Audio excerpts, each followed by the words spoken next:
Dubai air show रे अघटन दुर्घटनाग्रस्त है तेजस युद्ध विमान जड़े पायलट मृत्यु होता सूचना मिली। आज एयर शो चली बेले चली अघटन दुर्घटना पर जलीगला युद्ध विमान तेजस सोशल मीडिया भाइराल होर वीडियो।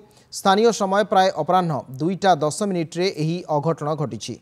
दुर्घटनास्थल में घन धुआर आस्तरण सृष्टि होता एवं दुबईर एयर शो समय ही ये विस्फोरण घटी। विस्फोरण तीव्रता एत अधिक थिला जे तले पड़ा पर यह खूब जोर रे शब्द होता। तेजस विमान क्राश होती जड़े पायलट मृत्यु होती। संपर्क में इंडियन एयरफोर्स बा आईएएफ स्पष्ट करिछि। वर्तमान से सूचना आसी जो आईएएफ स्पष्ट करिछि जड़े पायलट मृत्यु होती तेजस वर्तमान समय क्राश लैंडिंग होती। ए संपर्क अधिक आलोचना करने फ्लाइंग ऑफिसर राधेश्याम मिश्र आम सहित प्रतिरक्षा विशेषज्ञ शुक्ल मिश्र आपको मुझे स्वागत करुच्ची नंदीघोष टीवी को। दिन 2:10 ए अघटन घटी। तेजस किभली भाव में क्राश है और कौन त्रुटि थिला जो क्राश लैंडिंग है? देखंतु क्राश तो होईची विजुअल रु देखा जाउची। कौन त्रुटि थिला काहे पे क्राश हला एटा इले कहवाटा ठीक नुह कना एथि कोर्ट ऑफ इंक्वायरी होईची। तार ब्लैक बॉक्स जेतबेले माने फ्लाइट डाटा रेकॉर्डर जेतबेले रिसीव हबो रिकवर हबो ताकू डिकोड कले जाइकी जना पड़िबो क्राश रो रीजन कोन। विजुअल रु जना पड़ुची तळकू ओलेला आसी क्राश हो गला किंतु एक्जेक्टली एटा तळकू ओलेइनी जना जेतु एयर शो रे जाइथिला। एयर शो रे कोन ना बहुत लोक इंटरनेशनल लोक बसथांती।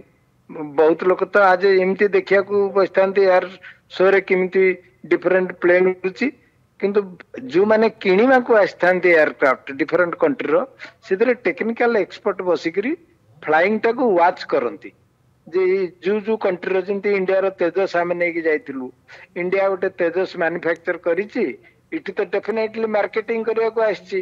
तेनु ये की प्रकार फ्लाइंग करूछि तेनु फाइटर प्लेन को प्रकार फ्लाइंग सीट देखेबो जे वार समय रे कोन कोन कैपेबिलिटी माने मैन्युफैक्चरिंग कैपेबिलिटी अन्य कैपेबिलिटी तो मिसाइल फायरिंग सीट देखा हबनी।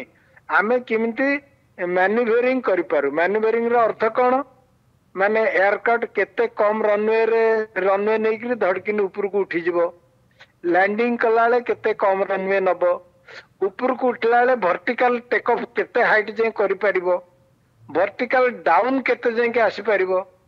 केते रेडियस जदी लूप नबो माने जदी एयरक्राफ्ट ऊपर बुलुची केते कम रेडियस रे एयरक्राफ्ट लूप नै कि पुनी लूप रु रिकवर करि पारुची। ये सब कैपेबिलिटी फ्लाइंग करके देखांती।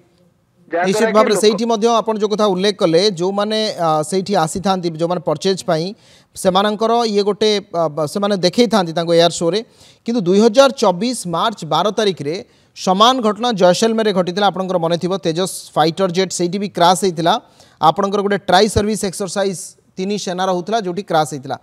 ये प्रश्न है तेजस एभली गोटे मैन्युफैक्चरिंग करा जायछि बारंबार कहीं केमती दुई थरे घटना घटलानी। एकु तो किणीबा दूरर कथा वर्तमान समय तार सेफ्टी को नहीं सब बड़ा प्रश्नवाद सृष्टि होइछि।